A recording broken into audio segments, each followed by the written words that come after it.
खुल्या प्रवर्गातील आर्थिकदृष्ट्या दुर्बल घटकासाठी शासकीय सेवा व शैक्षणिक संस्थांमध्ये प्रवेशाकरिता 10% आरक्षण देण्यात आलेला आहे. तशा प्रकारचा आदेश दिनांक 12 फेब्रुवारी 2019 ला काढण्यात आलेला आहे.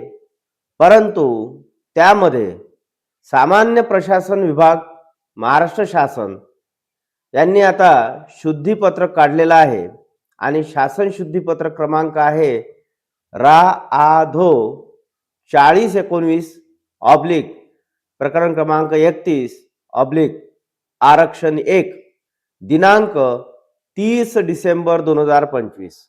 30 डिसेंबर 2025 ला खुल्या प्रवर्गातील आर्थिकदृष्ट्या दुर्बल घटकासाठी शासकीय सेवा व शैक्षणिक संस्थांमध्ये प्रवेशाकरिता जे आरक्षण आहे तर त्या आरक्षणामध्ये काही दुरुस्त्या आलेल्या आहेत.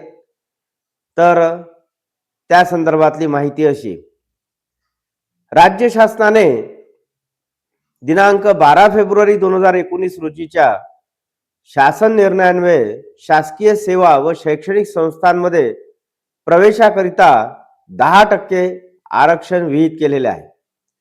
सदर शासन निर्णयामधील परिच्छेद 2(क)(2) मध्ये कुटुंबाची व्याख्या पुढील प्रमाणे देण्यात आली आहे. या आरक्षणाच्या लाभासाठी कुटुंब म्हणजे अर्जदाराचे किंवा उमेदवाराचे आई वडील व 18 वर्षाखालील भावंडे तसेच अर्जदाराची किंवा उमेदवाराची 18 वर्षाखालील मुले व पती पत्नी यांचा समावेश होईल. एकत्रित उत्पन्नात त्यांच्या कुटुंबातील सदस्यांच्या सर्व स्रोतांमधून मिळणाऱ्या या उत्पन्नाचा समावेश असेल. म्हणजेच वेतन, कृषी उत्पन्न, उद्योग व्यवसाय या व इतर मार्गातून होणारे अर्ज दाखल करण्याच्या दिनांकाच्या मागील आर्थिक वर्षाचे उत्पन्न एकत्रितपणे ₹8 लाखापेक्षा कमी असावे अशा प्रकारचा शासन आदेश दिनांक 12 फेब्रुवारी 2019 ला काढण्यात आला होता. तथापि केंद्र शासनाच्या दिनांक 31 जानेवारी 2019 रोजीच्या आदेशामध्ये कुटुंबाची व्याख्या पुढील प्रमाणे आहे. The term family for this purpose will include the person who seeks benefit of reservation. हे एक वाक्य महत्वाचं आहे. म्हणजे फॅमिलीमध्ये जो व्यक्ती रिझर्वेशन म्हणजेच आरक्षणाचा लाभ घेतो आहे तो सुद्धा कुटुंबामध्ये समाविष्ट आहे असा उल्लेख केंद्र शासनाच्या 31 जानेवारी 2019च्या आदेशामध्ये कुटुंबाच्या व्याख्येमध्ये आलेला आहे. त्यासोबतच his or her parents and siblings below the age of 18 years as also his or her spouse and children below the age of 18 years. तर त्या कुटुंब या व्याख्येमध्ये स्वतः तो उमेदवार, तो व्यक्ती, त्यासोबतच त्याचे आई वडील, त्याची लेकरं 18 वर्षाखालील आणि त्याची पत्नी, तर अशा प्रकारे सर्वांचं एकत्रित उत्पन्न म्हणजे कुटुंब.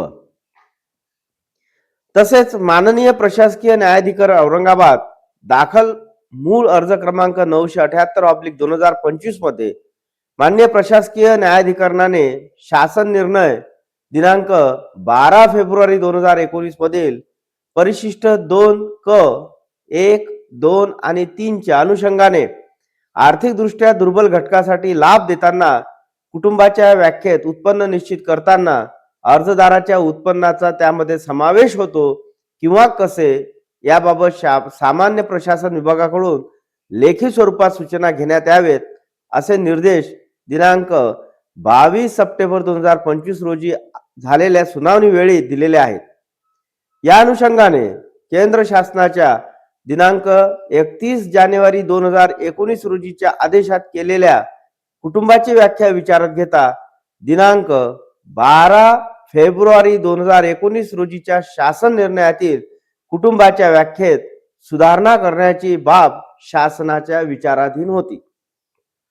तर अशा प्रकारे अर्जदार जो होता त्या अर्जदाराचं उत्पन्न सुद्धा त्यामध्ये समाविष्ट असावं अशा प्रकारचा आदेश हा बाहेर निघालेला आहे.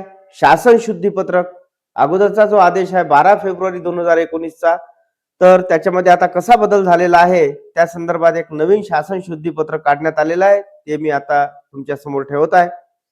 सामान्य प्रशासन विभागाच्या शासन निर्णय दिनांक 12 फेब्रुवारी 2019 मधील परिशिष्ट 2 क 2 मध्ये कुटुंबाची व्याख्या दिलेली आहे.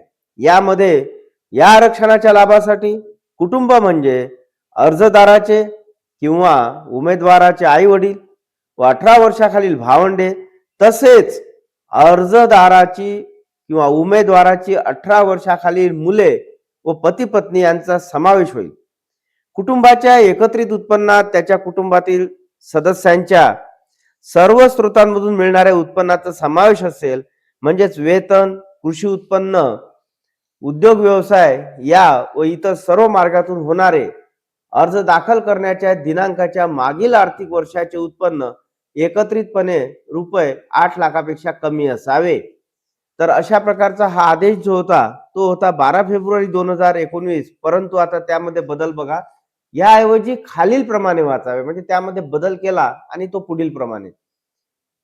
या आरक्षणाच्या लाभासाठी कुटुंब म्हणजे अर्जदार किंवा उमेदवार, अर्जदार किंवा उमेदवाराचे आई वडील, 18 वर्षाखालील भावंडे, पती किंवा पत्नी व 18 वर्षाखालील मुले यांचा समावेश होईल. म्हणजे याच्यामध्ये बदल आता असं झाला की अगोदर अर्जदाराचं किंवा उमेदवाराचं उत्पन्न घेतल्या जात नव्हतं, परंतु आता स्पष्ट म्हटलेलं आहे या आरक्षणाच्या लाभासाठी कुटुंब म्हणजे अर्जदार किंवा उमेदवार, अर्जदार किंवा उमेदवाराचे आई वडील, 18 वर्षाखालील भावंडे, पती किंवा पत्नी व 18 वर्षाखालील मुले यांचा समावेश होईल. एकत्रित उत्पन्नात त्यांच्या कुटुंबातील सर्व सदस्यांच्या सर्व स्रोतांमधून मिळणाऱ्या उत्पन्नाचा समावेश असेल. म्हणजेच अर्ज दाखल करण्याच्या दिनांकाच्या मागील आर्थिक वर्षाचे वेतन, कृषी उत्पन्न, उद्योग व्यवसाय या व इतर मार्गातून प्राप्त होणारे उत्पन्न एकत्रित उत्पन्न ₹8 लाखापेक्षा कमी असावे.